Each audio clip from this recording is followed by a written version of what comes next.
So technology is the wave of the future. It's also the way of the future.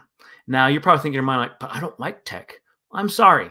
It's just the way it is. That technology is the wave and the way of the future. Now, what I mean by that is technology is advancing at a high speed rate. We have fiber internet. When I was in high school, for example, we had dial-up internet. If you know what I'm talking about, you know what I'm talking about. Dial-up internet was not fun. You couldn't play online with your friends. You just had to deal with it. You just had to, and if you were on the internet and if someone needed to make a phone call, you'd had to get off so that they could make the phone call and then you could reconnect, which took another 15, 20 minutes, depending upon your internet service provider. But what I'm really talking about is how technology has advanced that much more in the past 20 or so years. I grew up in the 90s and early 2000s, and I remember thinking in my mind as a kid and all the way up to, my young adult years, thinking in my mind, because I grew up watching Star Wars. I grew up watching things like Star Trek and thinking in my mind, like, wouldn't that be cool if one day we as a society would be able to have, like holograms of people that we're talking to and that we can see, or that we could have these different pieces of cool technology and gadgets that you see in these sci-fi movies. Well, we're getting pretty close to getting there, honestly, because the first thing I want to bring up to you guys is, I want you to go back with me back to 2008. It's summer 2008. Things are going great. It's before the recession happened. And there's a movie that comes out called Iron Man. And it's the first cinematic movie in the Marvel MCU. And I remember I went and saw this movie with my brother, and we went crazy for this movie because we were just impressed with the CGI in it, the tech in it. But there's one thing that really caught my eye in that movie, and it was Tony Stark's workstation. Yeah, my name is Tony, but I'm not Tony Stark. Sometimes I kind of wish I had his money, but I'm not Tony Stark. But I remember being so impressed and so intrigued with his workstation, thinking in my mind, like, that is so cool. One of my favorite scenes of that is when he has the hologram blueprint of his first Iron Man set of armor, the one that he built in the cave. And he has that as a hologram, and he's throwing things in the garbage can that he doesn't like, and he's trying to advance the things he does like. He's trying to make it have that much more maneuverability. And honestly, I remember thinking in my mind, like, shoot, I want that. Like, and I was only like 18, 19 at the time. I was like, I want that. Like, I want to be able to do that. Like, just give it to me. And I remember after that, just seeing all sorts of different tech advances coming about. I feel like Marvel has really had a big influence on the tech space because it's kind of gotten inventors to think outside of the box. One of my favorite things to talk about is tech. And knowing that right here on this list, I'm going to share with you guys right here, transparent TVs. This right here, I didn't even know if these even existed, to be quite honest with you. When I saw these for the first time, I was blown away. I thought in my mind, like, holy crap. Like, this is the future. Like, this is the future. Like, this is right now, this is as close as we can get to that Tony Stark workstation as possible. Knowing that we could, that's as close as we can get right now, which really makes me wonder, is this really worth the hype?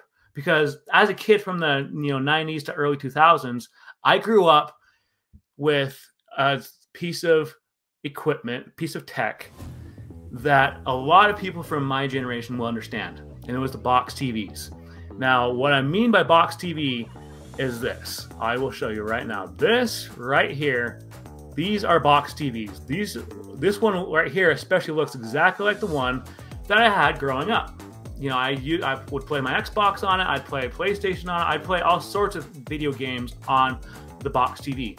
Now, they were very heavy. Like, I'm not gonna lie. Like, they were very, very heavy. Like, it usually took 2 people to carry it because the back end was so heavy, as you can see right here. And you can see that it has that kind of bulge in the back. That's where all the tech was. And I remember when my family got our first smart TV, because I was so used to the pixels and everything on the box TV. And I remember when we got the smart TV, and I remember setting up the Xbox and just seeing the difference with the pixels, with the tech, and with everything about it, and just my jaw just, I just think in my mind like, wow, this is amazing. And I just remember thinking in my mind like, this is so cool. And then, you know, it was around the time when smartphones started coming out, you know, these guys. And then we had smartphones that came out years later. And it just goes to show that technology is advancing. And I love the fact that when it comes to technology, that we have this capability right here. Let me just share my screen with you real quick. That we have this capability to make transparent, I always want to say translucent, transparent TVs. And you're probably thinking in your mind like, yeah, that looks okay. That looks like an average TV. But here's the thing. You can see right here that this is a transparent TV. You can see, you know, they can see what's going on behind them. But these are very expensive. You know, there's LG is the main proprietor of these. And if you were to look at the price of a smart home, of a transparent TV, I will show you exactly what they are. You know, knowing that you're going to be spending at least $25,000, at least over $20,000 for said TV, makes a lot of people think in their mind like, is that really worth it? Well, I mean, the obvious choice is if you don't have the money, then don't spend the money on the transparent TV. But if you save for the money, if you save for the TV, then get it. But word of caution, they are transparent. And if you have little kids, there's a lot of you probably saying like, well, Tony, I have kids. You know, these are toddlers. I don't want them running around throwing balls and everything and having it hit the transparent TV. Then maybe you shouldn't get a transparent TV. I'm going to be honest with you. But for me, as a comic book nerd, this just gets me that one step closer to becoming, you know, having that Tony Stark workstation, you know, having that augmented reality, that hologram kind of workstation. And I've seen a lot of other content creators do, you know, their own versions of it, which were cool. They were amazing. But if I had the money, I'm not going to lie, like I would be tempted to buy one. Like I would be tempted to buy one because they, to me, are worth it, because this is the future of technology. Now, obviously, for obvious reasons, they're not for everybody. You know, I mentioned the fact that they're transparent. If you have kids, you may not want to get one. And you have to be careful with them because, you know, and then later on in this video, I'm going to show you guys the Apple VR. And Apple VR, you know, that's going to run you at least $5,000, if not more, you know, with the warranties and everything. But it's expensive for a reason because they put quality products in. You know, transparent TVs are expensive for a reason because they put quality products in the TV. And there's a lot of people that will probably argue with me and say like, oh, no, it's not worth it. Hey, it's not for everybody. That's not the point of this. The point is technology is advancing at such a fast pace that I would not be surprised that if in the next 10 to 15 years that we have those hologram kind of monitors where we can just kind of, you know, we can FaceTime with someone and basically have like a holographic image of them in the room, in said room that you're with. And to be honest with you, I want to go back to that list because it's one of those things that there's something else on here that I really was fascinated by. And I love the fact that even brought it up. And that was the Apple's first VR headset. You know, I've talked about this with you guys. I've talked about that a lot of people, and to be honest with you, I was actually against it for the longest time. To me, I was like, you know, it's not my cup of tea. It's not my cup of tea. I don't like it. I don't think it's worth the money. But in retrospect, VR is the wave of the future. You know, I'm going to share my screen here in a sec. And honestly, Apple VR headsets they're really fancy. Like, yeah, they look weird. Like if I was to pull up this one right here, for example, she looks weird. It looks like she's wearing some scuba gear glasses. Now, and there's a lot of people that would probably argue that with me, and they're like, that doesn't look weird. Or there's also probably other people that would say like, no, VR is not the wave of the future. And I can agree to disagree on both arguments, to be honest with you. I love the fact that technology is advancing so much, and that, these things, they're not cheap. Apple, as we all know, Apple does not, they don't put cheap products in their devices. And so it says right here, you can see right here, it says that it'll roughly run, typically the price roughly runs you between $2,000 to over probably close to $4,000. But it kind of depends on where you go to buy it, because, obviously you buy it on eBay, some people do the upcharge and everything, but it also depends on if you buy all the warranties, if you buy the Apple Care, you buy this, you buy that, you buy extra storage space. That all depends on you. But knowing that we have this technology blows my mind. Knowing, going back to that list, for example, I love the fact that on that list, it just kind of goes into detail on a few things that just kind of blow my mind. Let me bring it up real quick. Performance enhancing leggings. These are things, and you're probably thinking in your mind, like, let me bring this to us. You're probably thinking in your mind, well, Tony, leggings are mostly for women. It's true. I'm not going to lie. If you do performance enhancing leggings, if you look it up on a Google search, and I'll to prove you, to tell you I'm not lying to you, I'll do it here in a sec. If you do performance enhancing leggings on a Google search, it'll basically come up with women's leggings. I'm not going to lie. But, a little side story that has to do with it. When I grew up in the early 2000s, when I was a teenager in the early 2000s, when I was a senior in high school, I was one of the fastest in my class. I was in this Fit for Life class, and there was a few of us that were, juniors, and a few of us that were there was a few of us that were seniors. I was a senior, and we had a few juniors in the class as well. And I remember how pretty quickly it was determined who was the fastest, and I was the second fastest in the class. Now, I'm not trying to boast about myself, but I was pretty fast. I was, I ran track in junior high. I tried to run track my senior year. I didn't really have time for, so I had to drop it. But I always have had a love for running. I've always been one that really enjoys being athletic, having fun with ultimate frisbee, things of that nature. And I remember thinking in my mind, man, I wish we had technology that would just help me that much more to be that much better of an athlete back then, because there was one particular set of exercises that we had to do in that class, and that was the 1.5 mile stadium run. And if you're probably thinking in your mind, what is that? Well, Google it. You'll know exactly what I'm talking about when you type in 1.5 mile stadium run. These were very intense. And to be honest with you, I even got cut on my hand one time because I slipped on the stadium. But they were not easy, and it took you about at least a good 20 to 30 minutes to even do the 1.5 mile stadium run. And I remember, at the time, the coach that I had, and anyone who grew up at that time, and even growing up now, they would just say, like, hey, don't eat a heavy meal right before you go to the gym. Don't, wear skater shoes, wear something with arch support, because skater shoes are just flat. And I remember thinking in my mind, like, okay. And so but okay, that's fine.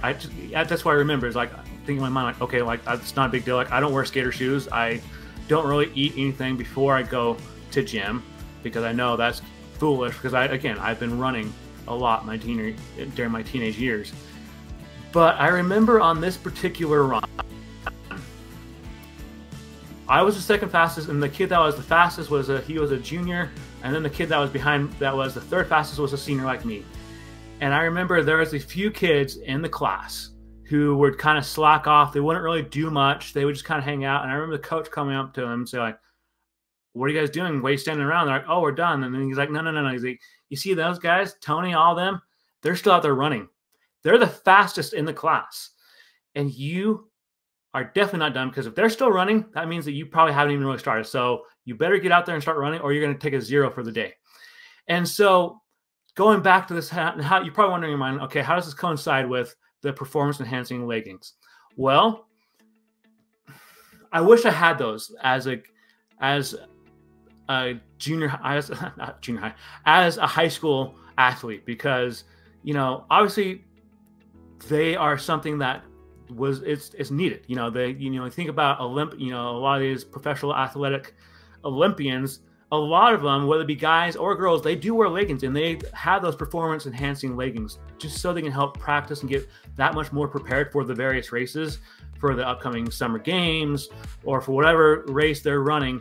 They do that. Obviously, there's a lot of preparation that goes into it as well, but I wish I would have had the various performance enhancing leggings. Now you're probably thinking in your mind, like, okay, he's probably not going to show us the performance enhancing leggings, but you'd be wrong, because I will show you the performance enhancing leggings, because it's something that I'm a man of my word, and I'm going to be honest with you, more than half of these are catered to women. It's just kind of how it is. But let me share my screen real quick. So as you can see, a lot of it is catered to women. You know, everyone knows that most women wear the performance enhancing leggings when they go to the gym or when they're going grocery shopping. Not many of us guys wear leggings. It's just the truth. Like, we don't, we wear the jersey shorts, we wear the stuff that makes us feel more like men. But to be honest with you, there's nothing wrong with wearing performance enhancing leggings. You know, if you're an athlete, if you look at some of these 5-star athletes, whether it be on the Olympics or just in your local area, a lot of them have those underneath their jersey shorts because it helps them to warm up, it helps them to improve. And I wish I would have had performance enhancing leggings when I was that big athlete, hardcore athlete back in high school, because I remember so many times thinking in my mind, I'm out of breath. I feel like I could be faster, and I don't know what to do about it besides, running faster. And I'll be honest with you, there'd be times when I would almost feel like I was going to pass out because I would run so fast. But going back to that list, there's something I really want to bring up, and this is something that I am very passionate about, because it's something that has just come about not too long, and that is the speaker equipped photo frames. As someone who's been into photography and into tech, this is something that we didn't have when I was a kid. Yeah, we had the frames, like, there's a frame right there behind me of my dog. We have, you go into people's houses, they have framed photos of their families, but we didn't have the photo framed speaker equipped options. We had the basic, you go to Michael's Crafts and you get it framed, and it, you go there like, hey, I want to get this framed, and okay, it'll be ready in like 3 to 4 weeks, and they charge you an arm or leg. But we didn't have these. And I remember as a kid thinking in my mind, like, it takes so long to get photo frames, but knowing that nowadays people have these speaker equipped photo frames that you can put music to it. I mean, what greater gift to give, like, your parents or your grandparents, like a photo frame with some of their family with music playing behind it. Like, that to me is amazing. And to be honest with you, there's something else that I love about this list, and it is the mood reading light bulb. We've all seen those mood rings that people wear. I remember even as a kid, even as a teenager in high school, I'm like, oh, those are fake. Like, I didn't believe in them at all. But knowing that the technology has come that far, that we have the mood reading light bulbs, really intrigues me. Guys, technology it's crazy. It's advancing at a very rapid pace. And I'm here all for it, because honestly, excuse me, I had a hiccup right there. I love the fact that technology is improving. Knowing that with this, I can really just control a lot of aspects of my life. I can control my watch. I can control my AirPods. I can control so much. And there's cars that you can now control with your smartphone. Now, does that say that it doesn't have problems? No, because when it comes down to it, advances in tech, in the early stages of any advancement in tech, there will always be bugs. But along with those bugs will come patches from, whether it be from Apple, from LG, from Samsung, whatever the company is that put the product out, they will come out with some kind of patch to fix it, because they know the importance of making sure your security information is safe, making sure that your data is not stolen, and making sure that you as a user and a consumer are that much more happy and satisfied with it. You know, this watch right now that I'm wearing, this is this is Apple Watch 5th generation. So it's been out for quite a few years now. You know, I got this in 2020, right before COVID hit. But knowing that it still has all the capabilities of the current Apple Watch, I mean, not the Apple Watch Ultra, obviously, but the current Apple Watch makes me that much more excited to see what advances will happen with the future. You know, this right here is a thumb drive. Knowing that, because back when I was in high school, we used floppy disks.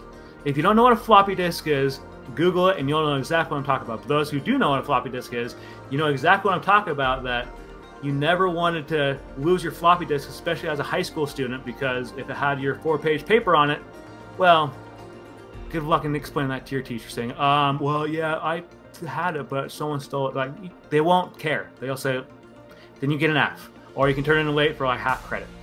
But knowing that this can hold so much data and so much other pieces of vital information just blows my mind.